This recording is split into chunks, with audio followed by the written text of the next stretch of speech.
ఎన్నాళ్ళుగానో almost ఒక 20-25 రోజులుగా నేను చెప్తున్నా, ఇంకా రేపు అవుతుంది అనుకుని ఇంకా రేపు అన్నదే ఇంకా రాదురా బాబు, అరువు రేపని గోడ మీద రాసుకున్నట్టే అని చెప్పి నిర్ధారించుకున్న సమయంలో మరి సడన్గా డీజీపీ గారిని మరి ఆ పదవి నుంచి తొలగించడం జరిగింది.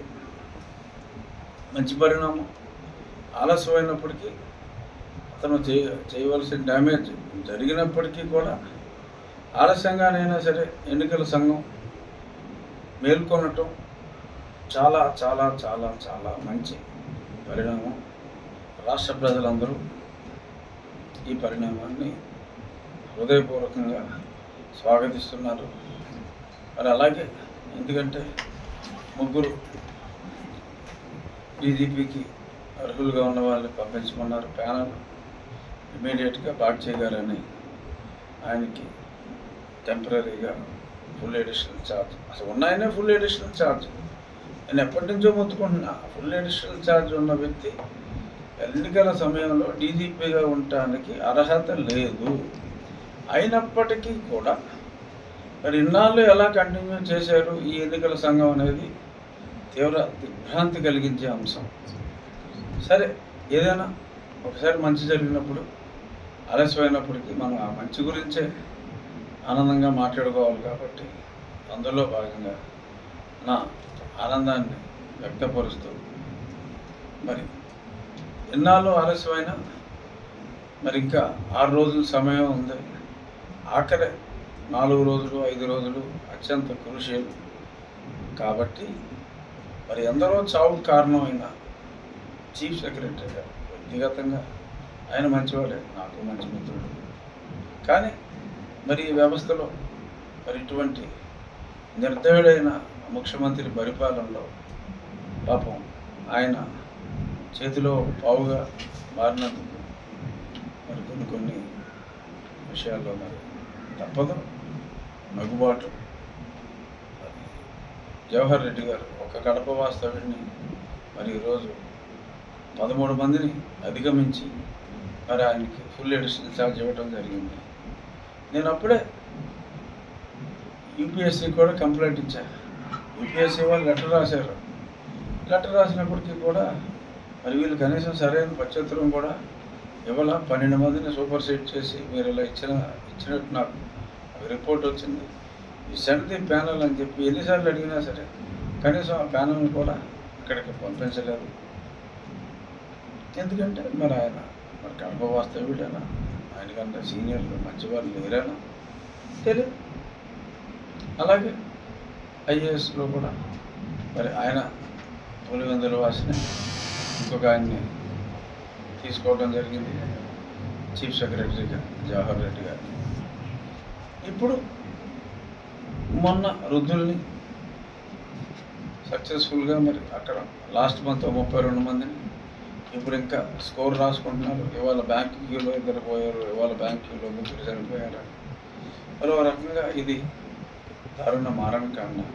అంటే ఎన్నికల్లో ఇది చంద్రబాబు నాయుడు గారు విధానం వలన ఈ చావులు వస్తున్నాయి, ఈ మరణ మృదంగానికి కారకుడు చంద్రబాబు నాయుడు గారు అనే ఒక అపప్రద సృష్టించడానికి అదే పనిగా వైసీపీ నాయకులు మాట్లాడుతున్నారు.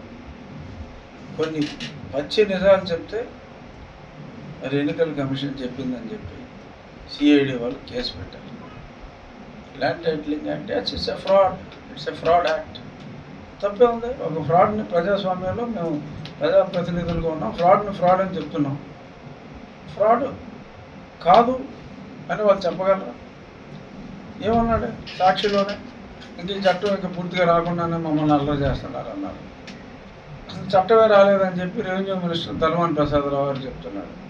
ఈ చట్టం తెచ్చింది నేనే అని చెప్పి జగన్మోహన్ రెడ్డి 20 రోజుల క్రితం 4 రోజుల క్రితం అన్నాడు. మరి ఆ చట్టం తెచ్చింది జగన్మోహన్ రెడ్డి అయితే మరి ధర్మాన ప్రసాదరావు గారు ఎలా ఎంతో మాట్లాడాడు.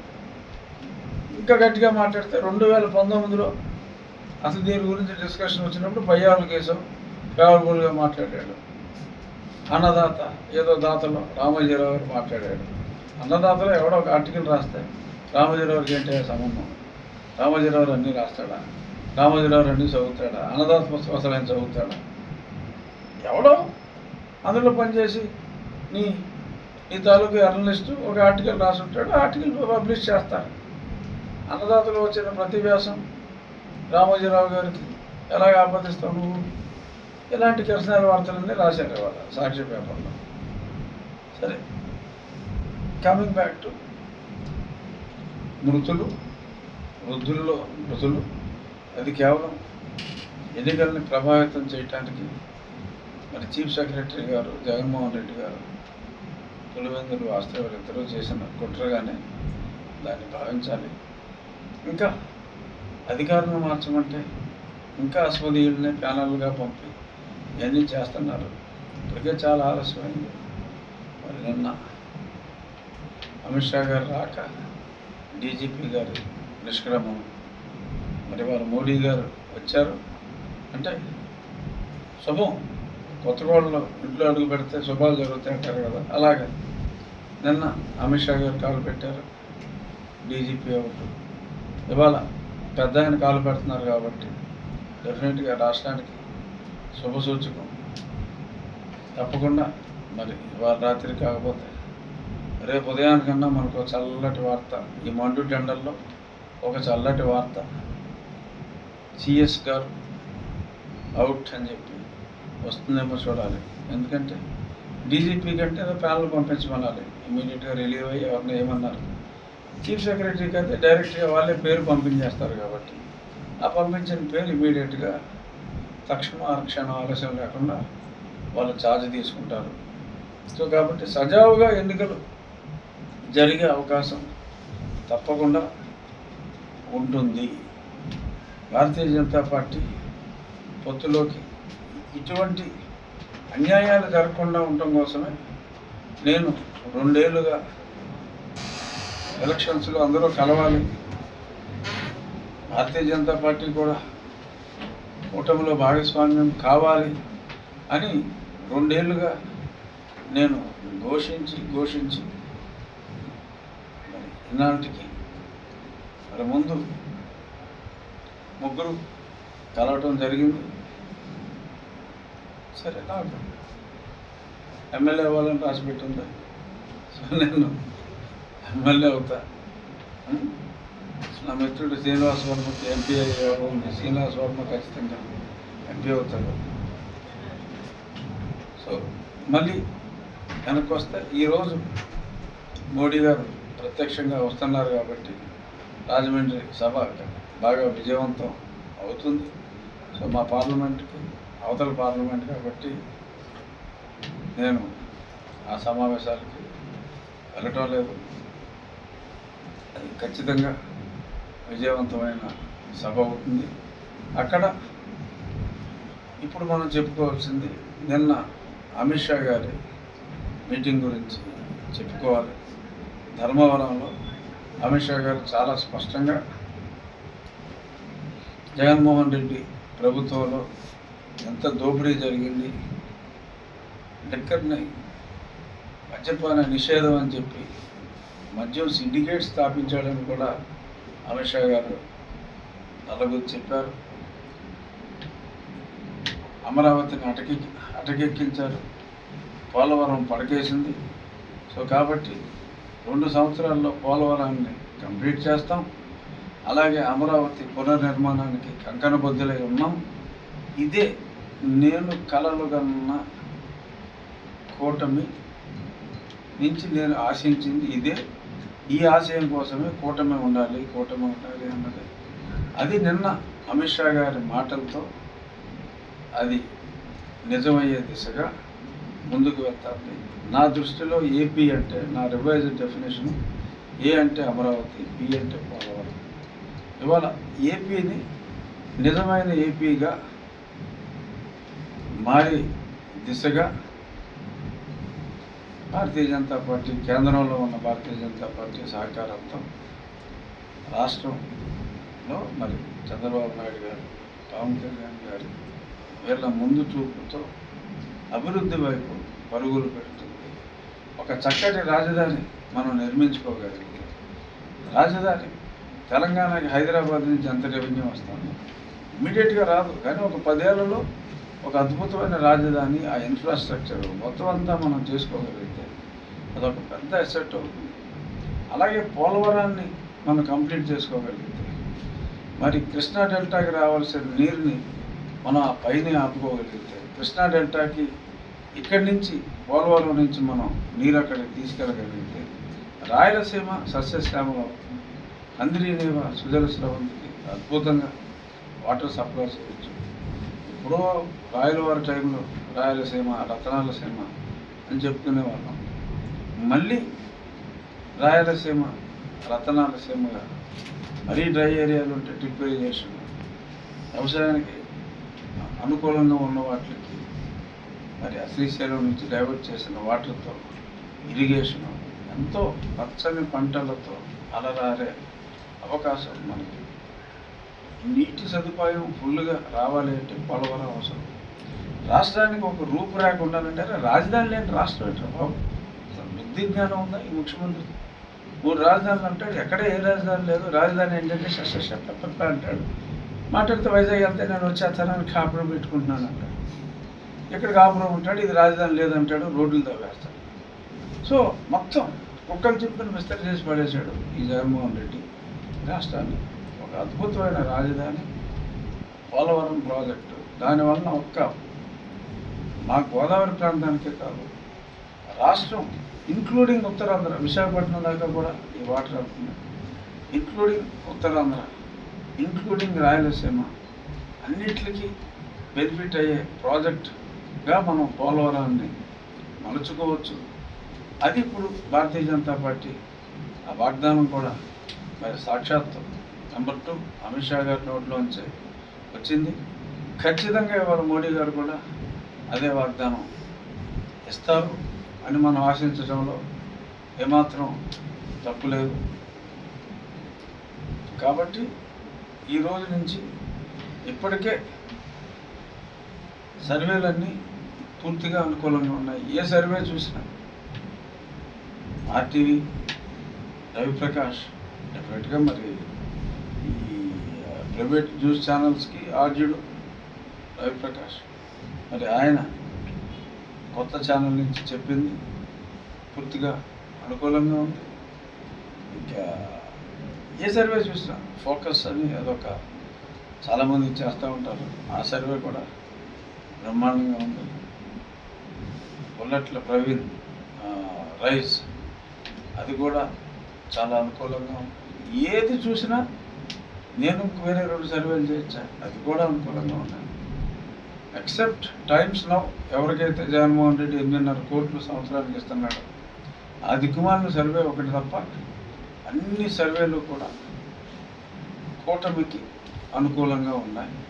సరే, ఇక మన గోదావరి జిల్లాలో అయితే క్లీన్ స్వీప్ ఏదో 3-4 వస్తాయని చెప్పి వేరే వాళ్ళు చెప్పినా చిట్ట చివరికి అది 1 సీటు కూడా ప్రతిపక్షానికి దక్కకపోయే అవకాశాలే ఎక్కువగా ఉన్నాయి.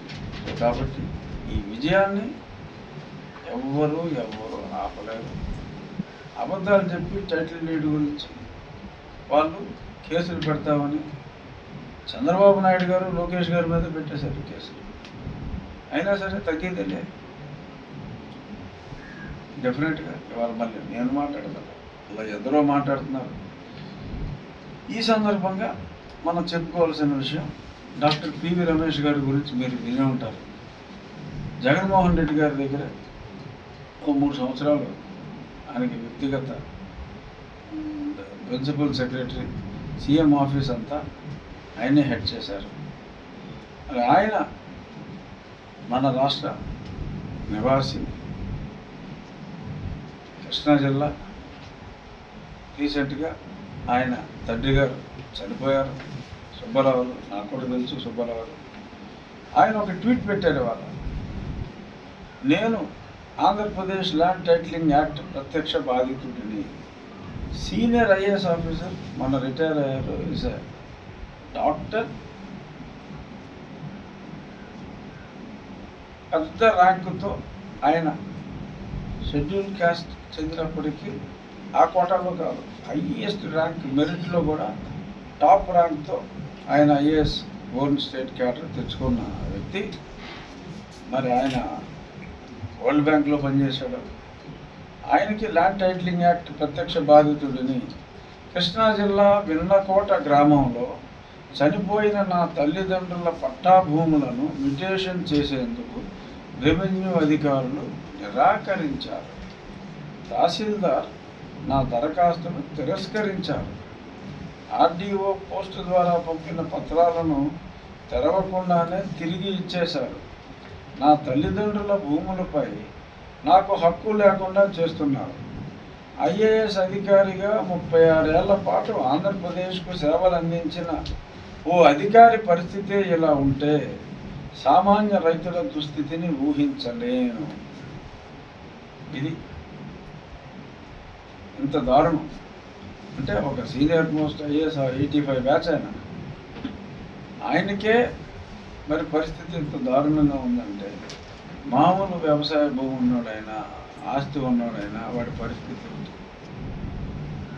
అలా ఉంది. ఇక్కడ నేను ఒక ఎంపీని, నన్ను తీసుకెళ్ళి బాధపడుతున్నాడు. సో ఒక ఎంపీకే ప్రాణరక్షణ లేదు. ఒక కలెక్టర్గా ఎన్నో సంవత్సరాలు పనిచేసిన వ్యక్తికే వాళ్ళ తల్లిదండ్రుల మరణానంతరం మ్యుటేషన్కి గతి లేని పరిస్థితుల్లో మరి ఈ రాష్ట్రం తీవ్రమైన ఏం చెప్పాలి, కాయాస్ అంటారు ఇంకంతే. ఇంకా చెప్పుకోవాలంటే కరెక్ట్ పదం నాకు సంక్షోభం అనేది కూడా చిన్న మాట. ఇటు సర్వనాశనం చేసి పడేశాడు. సంక్షోభం, క్రైసిస్ ఇవన్నీ చిన్న మాటలు. ఇటు చేసిన విధ్వంసానికి రాష్ట్రాన్ని విధ్వంసం చేసి పడేశాడు. ఎక్కడ లా అండ్ ఆర్డర్ లేదు, ఏమీ లేదు. సో ఈ ఒక్క పివి రమేష్ గారి ట్వీటే చాలు ఈ చట్టం గురించి ఎంత దరిద్రంగా ఉందో, ఎవడు బాబు కోసం ఈ చట్టం తీసుకొచ్చారో, ఎవడు కన్నాలు వేయడానికి చట్టం తీసుకొచ్చారో చాలా స్పష్టంగా ఈ ఒక్క విషయంలోనే మనకి క్లియర్గా అర్థమవుతుంది. ఇంకా ఒక గమ్మత్తైన విషయం నా దృష్టికి వచ్చింది. నిన్న ఆదివారం నాడు నేను వెళ్తూ ఉన్న దారిలో జస్ట్ కొన్ని చర్చిల్లో నేను ఓట్లు అడగలేదు, ఎందుకంటే ప్రార్థనా మందిరాల్లో ఓట్లు అడగడం నిషిద్ధం. అక్కడికి వెళ్ళి పాస్టర్ గారి బ్లెస్సింగ్స్ తీసుకోవటం జరిగింది. ఆ సందర్భంగా బయటకు వచ్చినప్పుడు కొన్ని గమ్మత్తైన కాదు, కొన్ని దారుణమైన విషయాలు అక్కడ ఉన్న ఆ ప్రేయర్ చేయడానికి వచ్చిన వాళ్ళు ప్రేయర్ అయిన తర్వాత మాకు చెప్పడం జరిగింది, అంటే ప్రశ్నించడం జరిగింది. అదేమిటంటే, అయ్యా మేము మీకు ఓటు వేస్తాయి, మీ ప్రభుత్వం వస్తే మరి ఇలా చర్చిల్లో మసీదుల్లో ప్రార్థనలు చేసుకోవడానికి వీలు లేకుండా ఆ మసీదులు చర్చిలు కొట్టేస్తారు, మీకు అవకాశం ఉండదు ఈ ప్రభుత్వం వచ్చిందంటే. అంటే కోసం భారతీయ జనతా పార్టీని ఉద్దేశించి అన్నారా, తెలుగుదేశాన్ని ఉద్దేశించి అన్నారా, కూటమి కదా, అందరూ ఒకటే. అలా అడిగితే మీకు కూడా మరి ఏదో సందర్భంలో తెలిసే ఉంటుంది మీడియా వాళ్ళకు. నేను వెంటనే వాళ్ళకి ఒకటే సమాధానం చెప్పాను, ఎట్టి పరిస్థితుల్లోనూ సరే ఇప్పుడున్న ప్రభుత్వం చేసిందా, సరే ఇప్పుడున్న ప్రభుత్వంలో పిచ్చోళ్ళు ఎక్కువైపోయారు. అప్పుడు దేవాలయాలు ఎక్కడేం జరిగినా సరే పిచ్చోడని, ఇంకో దగ్గర రథం కాలిపోతే తేనెటీగలని వరుసగా జరిగినాయి. తర్వాత తేనెటీగలు లేవు, పిచ్చోళ్ళు లేరు, ఉన్మాదులు లేరు. ఒక సీజన్లో ఒక 1 ఇయర్ గ్యాప్లో ఒక 120-130 ఇన్సిడెంట్లు అయిపోయినాయి. ఇంకొకడైతే రాములు తల నరికేశాడు, దేవాలయాలు మొదలు పడతాం, రథాలు కాల్చడం. ఈ ప్రభుత్వంలో దేవాలయాల మీద ఇన్ని రకాలుగా దాడులు జరిగి శ్రీరాముడి శిరస్సు ఖండించినప్పటికీ కూడా ఎట్టి పరిస్థితుల్లోనూ అవేవి కూడా ఎవరు కూడా మనసులో పెట్టుకోరు. కష్టం అనిపిస్తుంది, అక్కడ మా అంతర్వేదిలో మరి ఎప్పటి నుంచో ఉన్న రథం కాలిపోతే బాధ అనిపిస్తుంది. అనిపించినా సరే, తేనెటీగ చేసిందన్న సంగతి మేము నమ్మకపోయినా, ఎవడో కావాలని చేయించాడని తెలిసినా సరిపెట్టుకుంటాం. తేనెటీగ చేసిందని తప్ప ఇక వేరే రకంగా ఆలోచనలు ఉండవమ్మా. ఎట్టి పరిస్థితుల్లోనూ ఎవరో దేవాలయాల మీద దాడులు చేశారని చెప్పి ఈ 3 పార్టీల కూటమికి ఒక మసీదుని కానీ, ఒక చర్చిని కానీ, కనీసం కాంపౌండ్ వాళ్ళు కూడా టచ్ చేయరు, ఇది నేను హామీ ఇస్తున్నాను అని చెప్పి నేను వాళ్ళకి చెప్పడం జరిగింది. మరి ఇక్కడ నాకు 2 సందర్భాల్లో నిన్న ఈ ప్రశ్న అడిగారంటే మరి ఎంతలాగా మరి ప్రార్థనాలయానికి ఎవరు మనశ్శాంతి కోసం ప్రార్థనాలయానికి వస్తారు ప్రార్థించడానికి. గుడికి వెళ్ళేవాడు గుడికి వెళ్తాడు, చర్చికి వెళ్ళేవాడు చర్చికి వెళ్తాడు, మసీదుకి వెళ్ళేవాడు మసీదుకి వెళ్తాడు, మసీదుకి వెళ్తాడు. ఎవరి మత విశ్వాసం వాళ్ళది. అందరూ కూడా దేవాలయానికి వెళ్ళేది మానసిక శాంతి కోసం. మనకన్నా మించిన శక్తి ఒకటి ఉంది, ఆ శక్తే ఈ సృష్టికి కారణం అని నమ్మకం.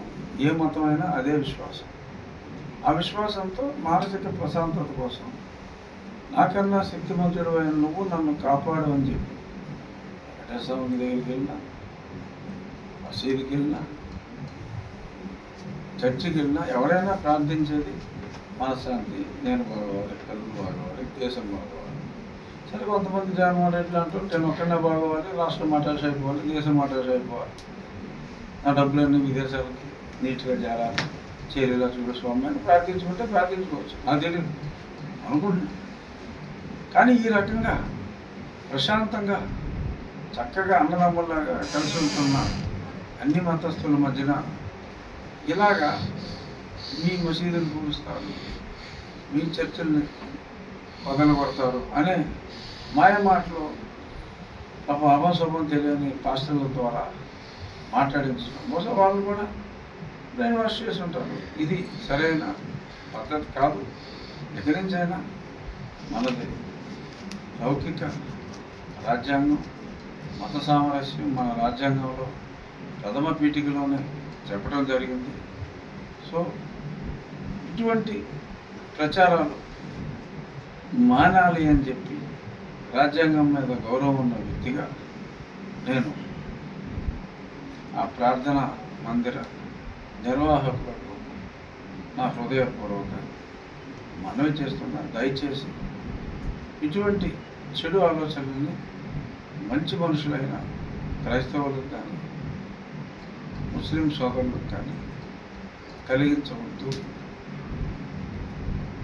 ఇక ఈరోజు విజయసాయిరెడ్డి గారు ఒక ట్వీట్ ఇచ్చారు. అదేమిటంటే, గతంలో సోము వీర్రాజు గారు ఉన్నప్పుడు ఆయన పార్టీని చాలా చక్కగా అభివృద్ధి చేశారు. ఓకే, ఆయన అభివృద్ధి చేశారని చెప్పి ఈయనకి అనిపిస్తే, మరి ఆ పార్టీని బాగా అభివృద్ధి చేశారని ఈయనకి అనిపిస్తే మంచిదే, అక్కడితో ఆగితే బాగానే ఉండేది.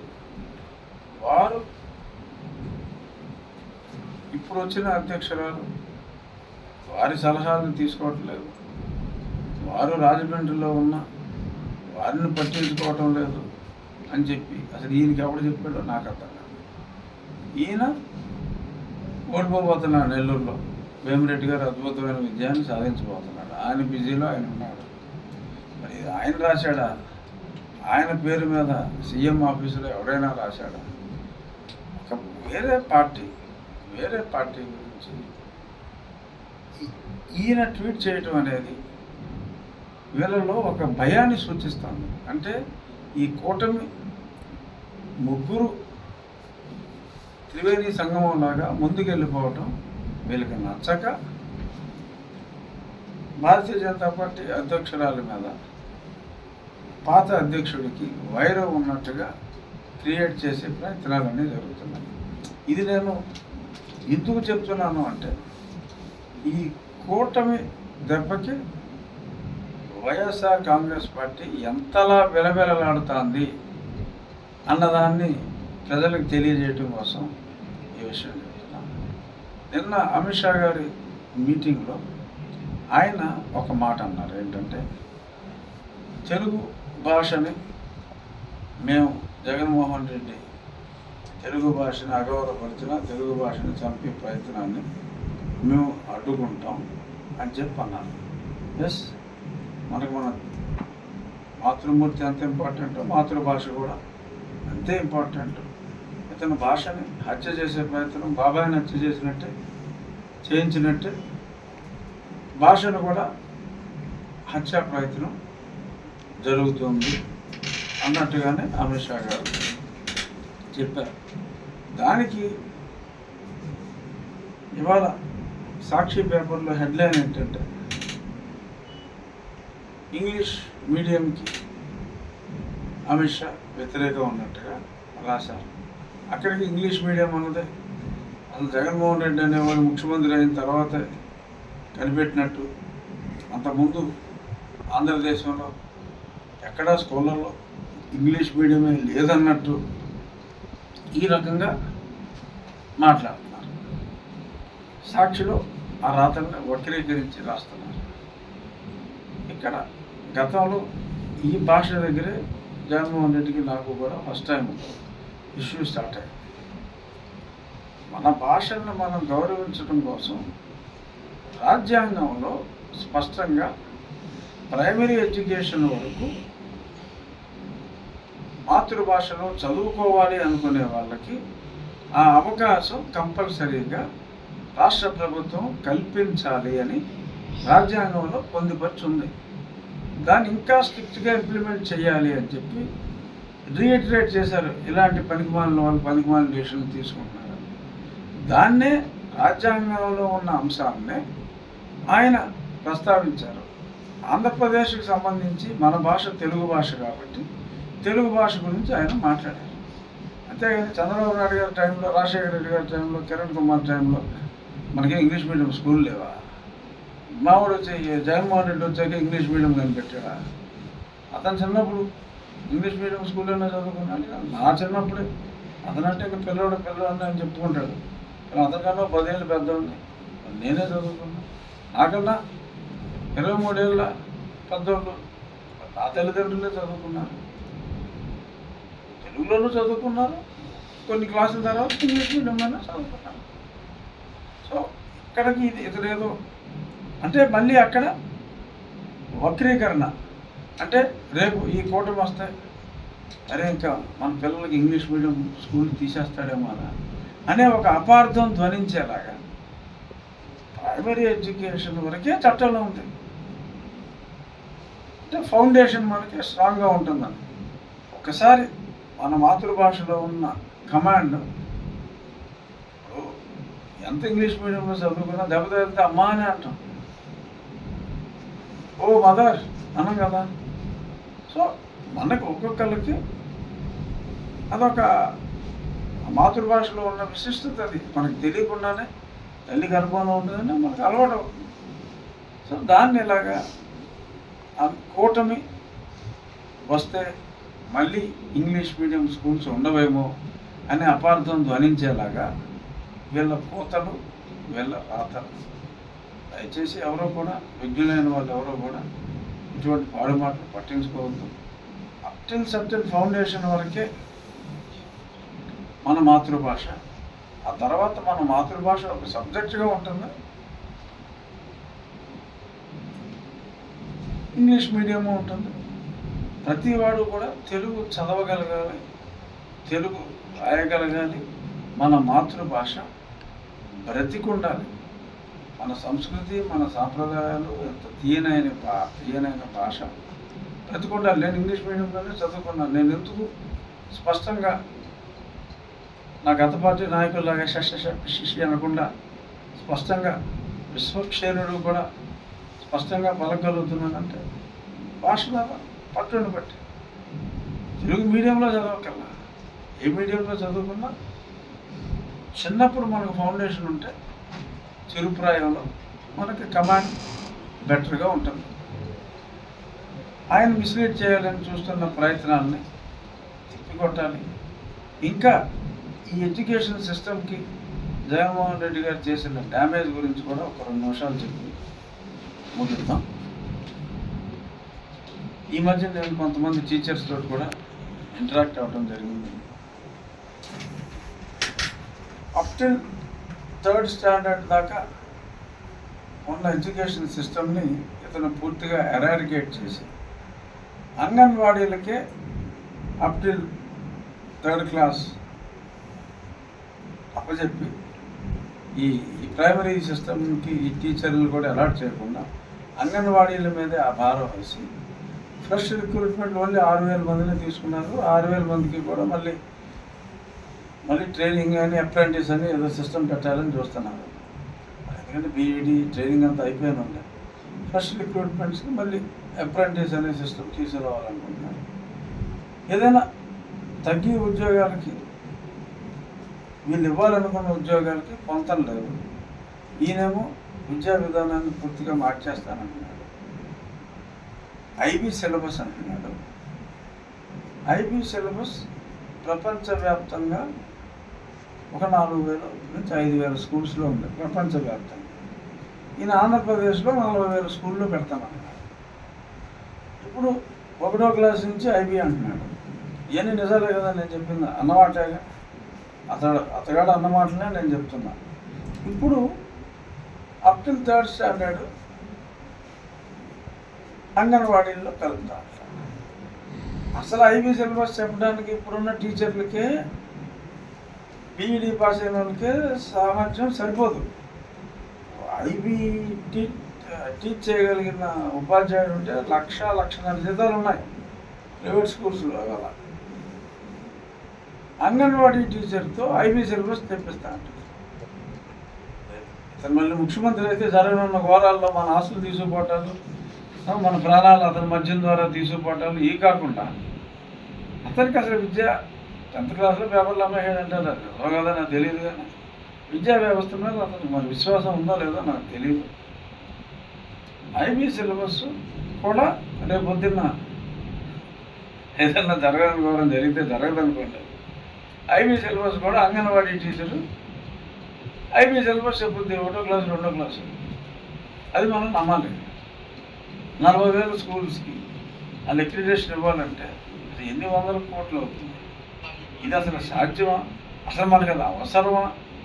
ఇప్పుడు ఐబీ సిలబస్ ప్రపంచ దేశాలు ఎవరికంటే రకరకాల కంట్రీస్ మారిపోయే వాళ్ళకి ఆ కంట్రీ సిలబస్, ఆ పర్టికులర్ నేటివిటీ ఇవన్నీ ఉంటాయి. కాబట్టి రకరకాల దేశాలు మారే వాళ్ళ కోసం పెట్టిన సిలబస్ అది.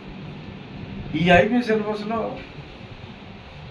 మనకు సంబంధించిన వాళ్ళు మన గాంధీ గారి గురించో లేకపోతే మన ఏదైనా రేపు తరాలు మోడీ గారి గురించో తెలుసుకోవాలంటే ఉండదు. ఐబీ సిలబస్ మొత్తం ప్రపంచవ్యాప్తంగా ఒకటే ఉంటుంది. సో అటువంటి వ్యవస్థని తీసుకొస్తాను. 3వ క్లాస్ నుంచి టోఫెల్ పరీక్షలు పెడతాను. టోఫెల్ పరీక్ష ఎప్పుడు రాయాలి తెలుసా? ఫారెన్ వెళ్ళే ముందు.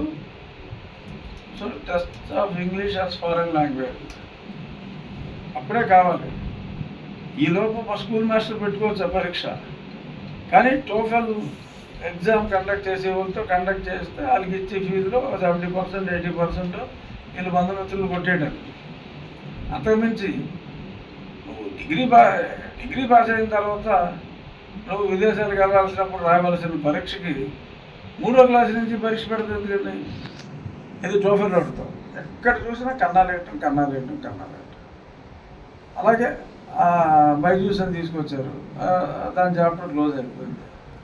అది చూసి కాస్త కోస్తా ఉన్నది ఈ పిండేసినట్టున్నాడు మొత్తం అది ఆ కంపెనీ కలాస్. సో ఇలాగా అసలు విద్యా వ్యవస్థని ఇతనంత దారుణంగా భ్రష్టు పట్టించే స్కీమ్ ఎవడూ కూడా వేయలే. మరి ఆయన ఆ విద్యా వ్యవస్థని బాగు చేయడానికి వచ్చిన సంఘ సంస్కర్తలాగా చెప్పుకొని బతుకుతున్నాడు. ఇలాంటి నిజాలు మనం చెప్తే తీసుకెళ్ళి బాగుతున్నాడు. సో అయినా సరే మనం నిజాలు చెప్పడం మానం. ప్రజలు ఓటు అనే ఆయుధం ద్వారా అతన్నే బాది సైకిల్ మీద, గ్లాసు మీద, పువ్వు మీద, అక్కడక్కడ పువ్వు మీద గుద్ది ఇతన్ని పర్మనెంట్గా రాజకీయంగా ఇంకా పని చూసుకోరా బాబు, నువ్వు చేసిన విధ్వంసం చాలు, ఒక్క ఛాన్స్ అంటేనే పేనుకి పెత్తనం వస్తే తలంతా కొరికేసింది అన్నట్టు ఆర్థికంగా కొరికేశాడు, ఆరోగ్యరీత్యా అందరినీ కొరికేశాడు. సో ఇంక చేసిన విధ్వంసం చాలని మనం అందరం ఈ క్యాండిడేట్ని ఇంటికి పంపించేద్దాం. ఇవాళ మోడీ గారు గట్టిగా నిన్న షాగారు ఇచ్చిన రేంజ్లో జరికిస్తారు. జరికించిన తర్వాత ఒకసారి రేపు సిఎస్ గారు కూడా సెలవు తీసుకోవచ్చు. సో ఇటువంటి మంచి పరిణామాలు ఉంటాయి. రేపు మళ్ళీ ఇదే సమయానికి రచ్చబండ పెట్టుకుందాం. Thank you. ఏమైనా ప్రశ్నలు ఉన్నాయా?